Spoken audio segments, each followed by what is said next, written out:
Hello friends, how you doing? Kingdom Rush episode 10. Here are the upgrades really fast. Full meteor, full mages, you guys know the drill. Let's go on hard mode and to the battle. So here's the Tesla Tower, and the thing about the Tesla Tower is that it's a bombard tower that's upgraded. It's basically like the same thing as a bombard tower, but it just has like a little bit of a different purpose.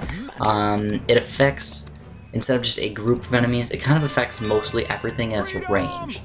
So if you have a good spot where it can affect everything in its range, Tesla Coil might be better.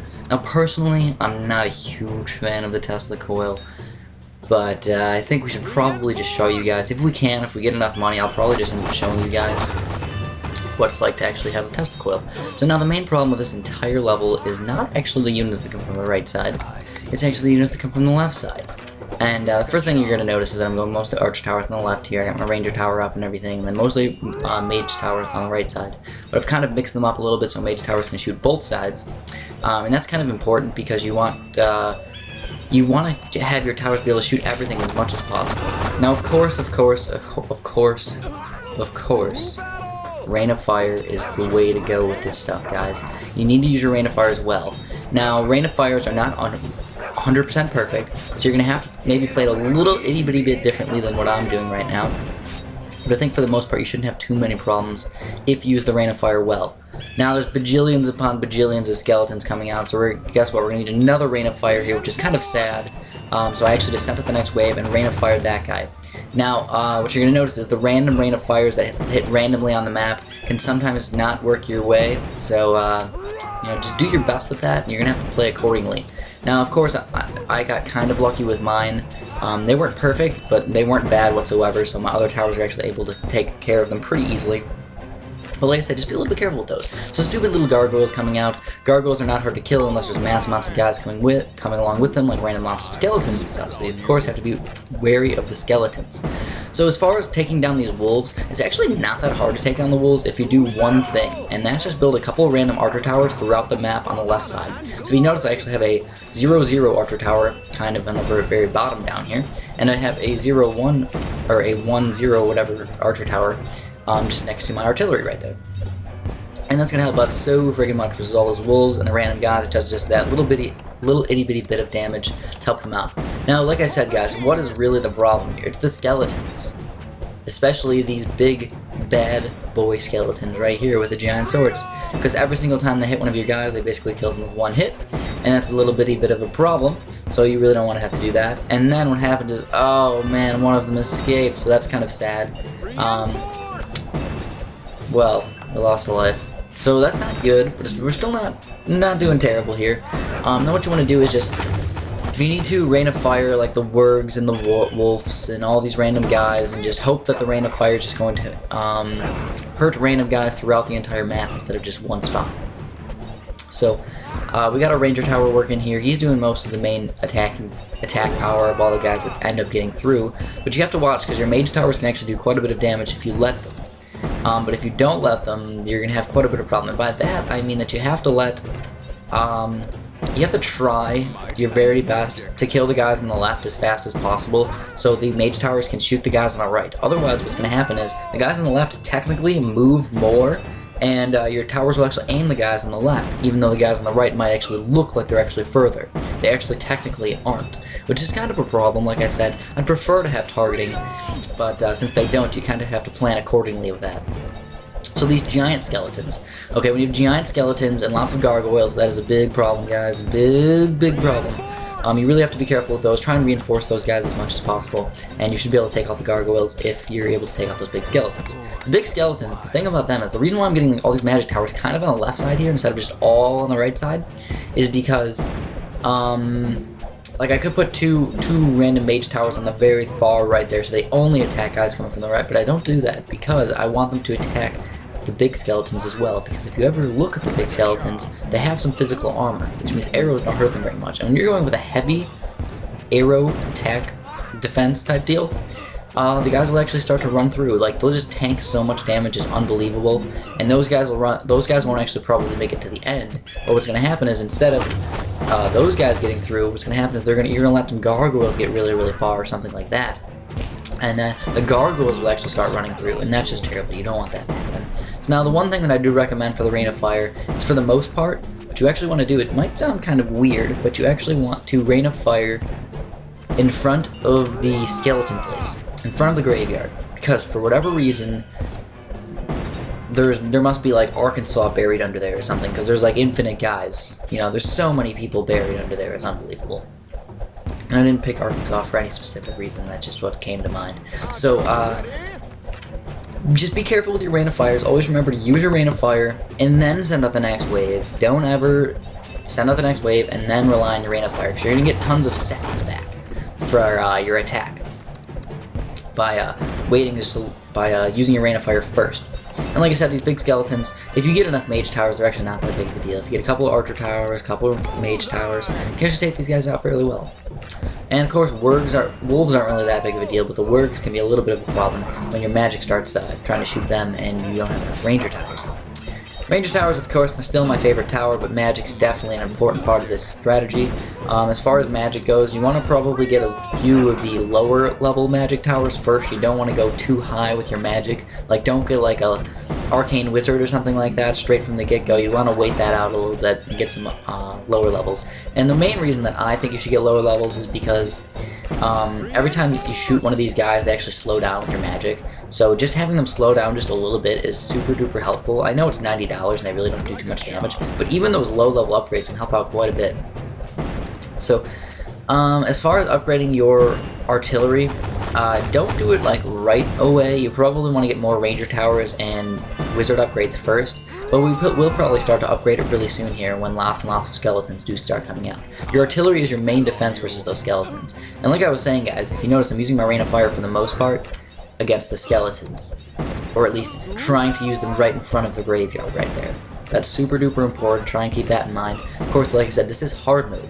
So a hard mode and lots of skeletons is just, oh my goodness, it's just, what are you going to do besides getting artillery upgrades? So yeah, we're going to get the artillery upgrade right there.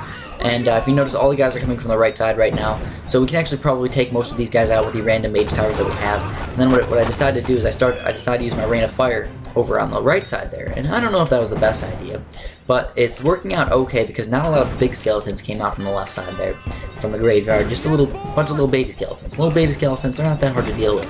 But if I had like 4 or 5 big skeletons come out, there's like no way I can deal with that.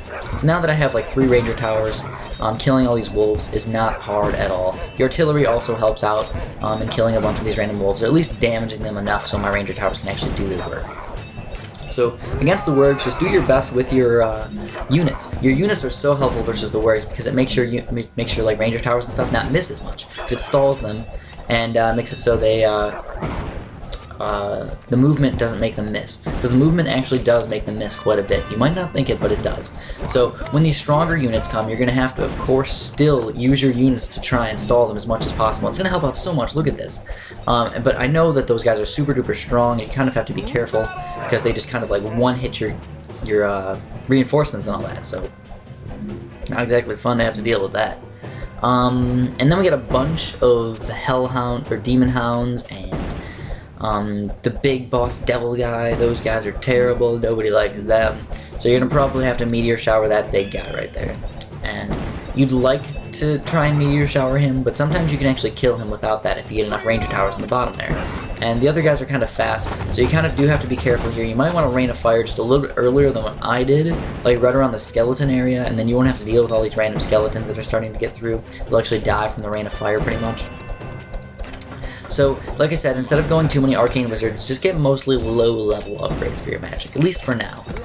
Later on, you can start upgrading them, but getting like just secondary upgraded mage towers, like right now, is probably your best bet. It's going to stall people. It's still going to do a lot of damage, and it works out fairly well. And then they don't have to rely on one super duper strong tower the entire time. You can rely on a bunch of your good towers working together in unison. So. Dark Knights and stuff coming from the right side. The only thing that's going to hurt them is pretty much magic, so you kind of rely on your magic. Try and stall them as much as possible. I mean, you have your meteor shower, but you'd rather not use it. You'd rather use it on the hellhound or the demon hounds, demon lords, and demon spawns, and all those guys. It's definitely more beneficial to have them to use it on them than the random Dark Knights, because those guys, you should have enough magic to deal with them by now. I have 5 magic towers, and 3 of them are upgraded 2 times, and then 2 of them are at least upgraded once.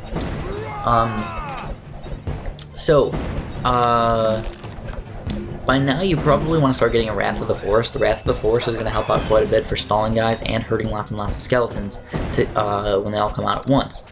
The good thing about the Wrath of the Forest is that it can, like I said, it can hurt every single guy that is in the Ranger Tower's range, which is quite big. Ranger Tower's range is pretty big. And even though it doesn't like hurt them like tons and tons of damage, it stalls them and hurts them, which is so unbelievably super helpful.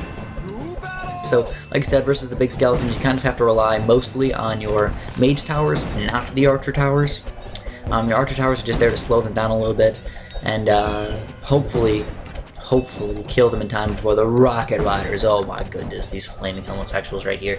These guys are terrible. I hate them.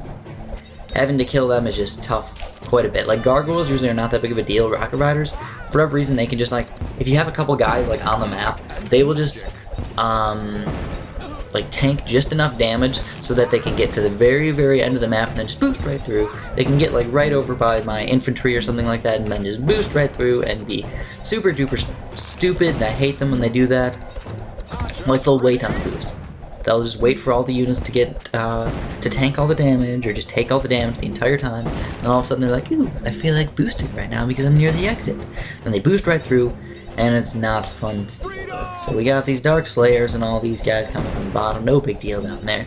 But on the left side, we're still not having too big of a deal either. So I would really like to get a big Bertha Rider around now, so I think I'm going to save up for that guy. Big Bertha's late on, like in level 17, 18, 19, are really, really helpful. You definitely want to get those guys. So, actually, you know what? Why don't we get, yeah. We could get a Tesla Coil. Yeah, cause we'll test out the Tesla Coil, guys. Because I usually go with always Bombard Towers always, and you guys never really see what the Tesla Coil does. And there's these two little things here. There's the Supercharged Bolt, and then on the other side is pretty much like, it does damage to everybody in the entire, like, radius of it. And it just does more damage the more times you upgrade it. Now, the weird thing about the Tesla Coil is that you can only make it, make the lightning jump from 3 to 4 to 5 units, because there's only 2 upgrades on the right there, if you notice that. So this is super duper helpful versus things like wolves and stuff like that. And you also get that little like shockwave thing. If you notice, you can just look at like it attacks the ground, and it does that quite often. So that's the good news, is it does it quite often. So it hurts like everybody is an entire range instead of just one like explosion spot. Now it's kind of like cluster bombs, because cluster bombs affects like everybody in a pretty wide radius, I suppose. But the main difference is it happens quite often. So cluster bombs can like miss or just not fire at the right time, and that can cause quite a bit of problems. So now that I'm not really too worried about the right side, I'm actually worried about the left side and skeletons. I'm just going to upgrade my Tesla Coil a little bit. So I upgraded it quite a bit, and actually for now I think jumping to 4 units is more than enough, so I'm not going to do that too much. So I can send out the next wave whenever I feel like it, but I think I'm just going to Rain of Fire this big guy right here. He's the main problem. If I can kill him, I can kill all the little guys that come through. And my Tesla Coil should take care of most of these skeletons.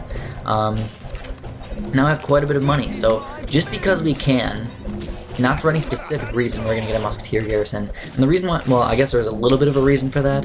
A little bit of a reason for that is because I feel like he has more range than the Ranger Towers, and he can probably shoot the skeleton just a little bit easier because he's kind of far away from the skeletons. He can still shoot them from this far away. And now, understanding that the Musketeer Garrison is not super duper effective versus the skeletons, that's okay, you know. I'd still rather have him shoot random guys all the time instead of just shooting guys sometimes. So now here's the main thing, guys. Round 19, Rain of Fire, right next to the skeletons. Important. Next to the skeletons, because there's lots and lots of skeletons coming out, and the more of them you kill, the faster, the more your towers can attack the real units instead of the stupid a-hole skeletons that just come out way too often. So, you know, the thing about the Ranger Towers is that they're not as helpful as they normally are. Normally, you can just mass quite a few Ranger Towers and actually do quite a bit of damage to pretty much everybody. But on this level, not so much. You're going to have to rely on more Tesla Coils and more Mage Towers like these Arcane Wizards. And just to be safe, I'm going to get 1 teleport, and the teleport's just going to be there for any random guys that do end up getting through. But we're actually at the end of the map here. All we got to do is kill all these big skeletons, and we will win the game. So, yes, of course, thank you guys for watching. You know, we're almost at the end of the series here. Hopefully you guys will enjoy the rest of these, because they're going to be tough. So, thanks for watching, and have a fantastic day.